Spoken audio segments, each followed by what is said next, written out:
Hello everyone, this is Eva and you're with Emma Butin. Hi. So you're watching 10 by 10 Lessons with Emma Butin and Eva. So we're on chapter 3, Make Love, Not Work, the relationship factor. So previously, we spoke about how it is important to get to users' attention. And on your chapter 3 in your book, you mentioned the importance of how to hook them in. So why is it so important? Well, it's important to get the user hooked in because hooking them in is actually causing the user to become a repeat user. And the value of the company increases when the number of the repeat users increase. That is because there is more engagement and activity within the company. Now, we can all achieve the number of repeat users to increase if we do a lot of marketing and advertising and promotions. But that could cost a lot of money. And we can end up spending so much money on the cost per user such that actually the company devalues. We need to figure out a way that we can bring those repeat users again and again into our company without spending all of that money so that the company's value continue to increase. Now, how do we do that? A research that I conducted among the billion-dollar companies such as Facebook and Twitter and Airbnb shows that they all do the same thing. They all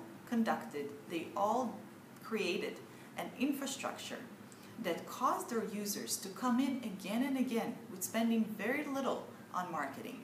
And this is called the Rockstar effect. So what is Rockstar effect?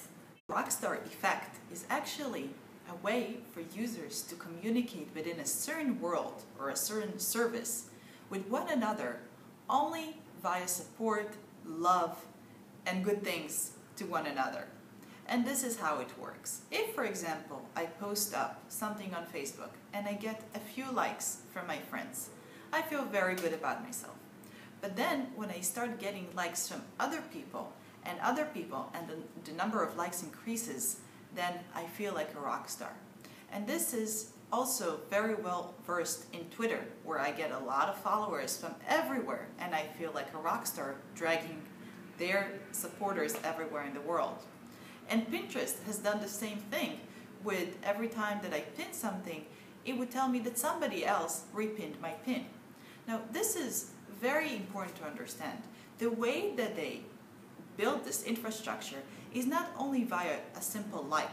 They actually created the entire support system so that users actually talk to one another through love and support. It is as if somebody invented a new telephone line and all that you can say via this telephone is only good things to your friends and only love to your friends. So who wouldn't want to speak on the phone like this?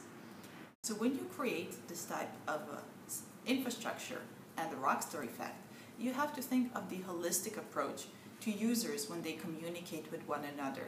Think about the features that tell your users how to communicate with one another.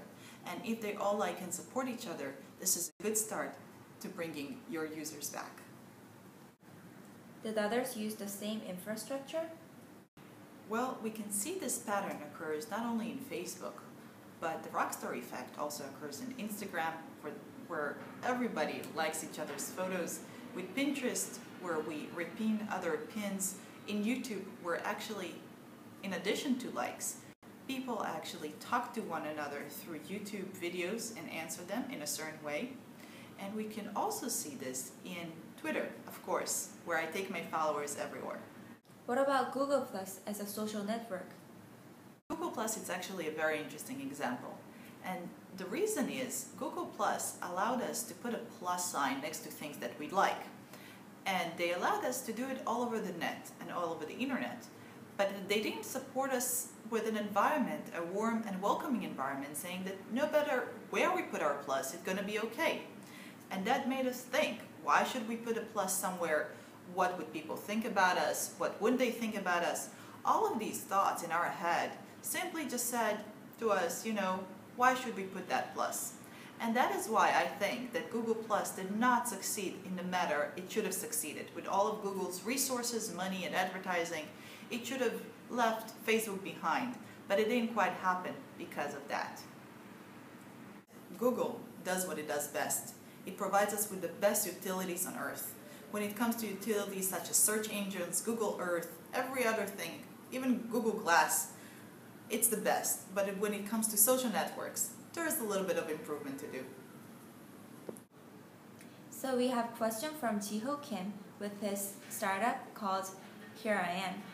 They do experience matching based on traveling, volunteering, business, etc. For example, you can meet a mentor who already had that experience in his life.